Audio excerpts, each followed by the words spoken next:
आज आपण आहे ना मुळ्याची कोशिंबीर बनवणार आहोत एकदम मस्तपैकी। मुळा हा आहे ना खाल्लाच पाहिजे। मुळ्यामध्ये भरपूर फायबर असतं, त्याच्यामुळे पचन संस्था देखील ही मजबूत होते आणि बद्धकोष्ठतेचा त्रास देखील कमी होतो। त्यानंतर वजन कमी करण्यासाठी सुद्धा मुळा आपल्याला मदत करतो। त्याच्यामुळे काय होतं की त्वचेचे आरोग्य जे आहे ना ते देखील आपले चांगले राहते, कारण मुळ्यामध्ये पाण्याचं प्रमाण खूपच जास्त आहे। मुळा हा जो आहे ना हा यकृतासाठी देखील उत्कृष्ट आहे। विषारी पदार्थ बाहेर टाकण्यास देखील मदत करतो। त्याच्यामुळे मुळा खाल्लाच पाहिजे, कारण मुळ्यापासून खूपच आपल्याला आरोग्याच्या दृष्टीने मुळा हा खूपच छान आहे। त्याच्यामुळे आणि रक्तदाब देखील नियंत्रित करण्यास मदत करतो। चला तर मग रेसिपीला सुरुवात करू। आता इथे मी एक मुळा घेतलेला आहे आणि आपल्याला याच्यावरची जे आहे ना ते सालं काढून घ्यायचे आहे। बघा, सालं असे छान असे पातळ निघतात। खूप सुंदर, अगदी खूप छान होते याची कोशिंबिरी, तर नक्की करून बघा। आता हे मुळ्याचे सगळे सालं जे आहे ना ते मी काढून घेणार आहे। बघा, एकदम मस्त आणि पातळ निघतात एकदम। आणि काढल्यानंतर मात्र हा मुळा आपल्याला एकदम स्वच्छ असा धुवून घ्यायचा आहे। आता मुळ्याची चव असते, मुलांना आवडतच नाही, त्याच्यामुळे अशी कोशिंबीर वगैरे किंवा पराठे वगैरे असे जर खाऊ घातले ना तर मुलं म्हणजे खातातच खातात आणि खूप छान लागतो हा मुळा। आता हा स्वच्छ धुवून घेतलेला आहे, पुसून घ्यायचा आहे।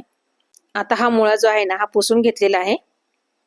आता यामध्ये मी आता याचे 2 भाग करणार आहे आणि आपल्याला किसणीने किसून घ्यायचं आहे। बारीक किसणीने किसला ना तरी चालणार आहे, किंवा थोडीशी जाड असेल तुम्हाला तुमच्या आवडीप्रमाणे किसणीने किसला ना तरी छान आहे। तर मग मी हा पूर्ण आता किसून घेणार आहे। एका भांड्यामध्ये किसून घ्यायचं आहे आपल्याला। या आधी पण मी बीटची कोशिंबीर दाखवलेली होती, मला खूप म्हणजे खूपच छान प्रतिसाद मिळाला। त्यामुळे मला आणि मुळ्याची कोशिंबीर आम्ही नेहमीच बनवतो, तर त्यामुळे असं वाटलं की आता मी बनवणारच आहे, तर हा देखील व्हिडिओ मी तुमच्याकडे शेअर करणार आहे। तर तुम्ही ही नक्की बघा, तुम्हाला मुळ्याची कोशिंबीर सुद्धा तुम्हाला खूप आवडेल ह्या पद्धतीने जर केली तर। आता आपला हा मुळा पूर्ण किसून झाले, बघा किती छान मस्त पांढरा शुभ्र आहे आणि हा पूर्ण आता छान अगदी किसून झालेला आहे। करून बघा तुम्ही, कारण मुळ्यामध्ये पाण्याचं पण प्रमाण खूप जास्त असल्यामुळे आणि उन्हाळ्यात तर हा मुळा खाल्लाच गेला पाहिजे, कारण उन्हाळ्यामध्ये तर आपल्याला पाण्याची खूपच गरज असते। आता याला आपल्याला वरतून तडका द्यायचा आहे। त्याच्यासाठी इथं मी गॅसवर एक पॅन ठेवलेला आहे, अगदी तडका पॅन छोटासा, आणि त्यामध्ये तेल घातलेलं आहे। ते गरम होते तोपर्यंत आपण इथे मुळ्यावर जी बारीक अशी कोथिंबीर आहे ना ती टाकून घ्यायची आहे। बघा किती छान पण दिसत आहे, छान पण लागते। एकदा खायला सुरुवात केली ना असं वाटतं की खातच राहावं खातच राहावं, खूपच छान लागते म्हणजे। आता ही कोथिंबीर मी टाकून घेत आहे।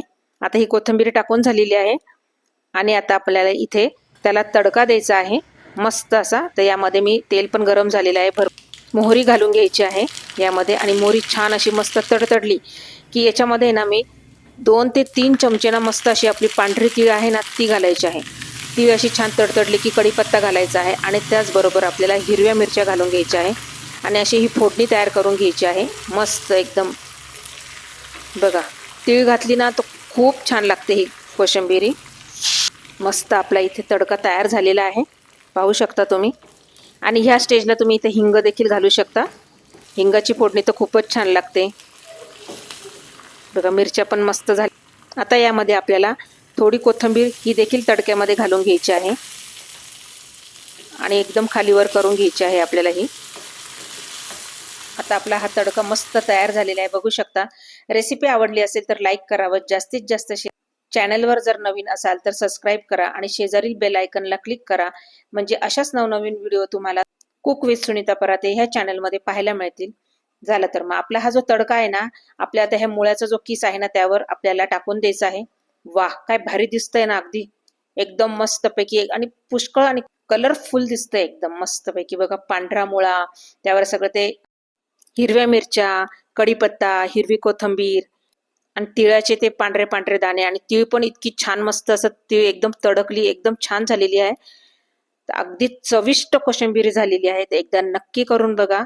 तुम्हाला ह्या स्टेजला जर इथे तुम्हाला जर अगदी शेंगदाण्याचा कूट जरी घालायचा असला ना, भाजलेल्या शेंगदाण्याचा, तरी तुम्ही घालू शकता, पण मी इथे घातलेला नाही। अशीच कोशिंबीर इथे छान लागते। आणि आता आपल्याला इथे चवीपुरतं मीठ घालून घ्यायचं आहे आणि पूर्ण असं एकजीव करून घ्यायचं आहे एकत्र।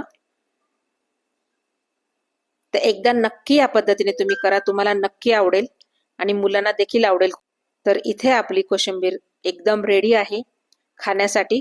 आणि वरतून परत आपल्याला कोथिंबीर घालायची आहे, आवडत असेल तर.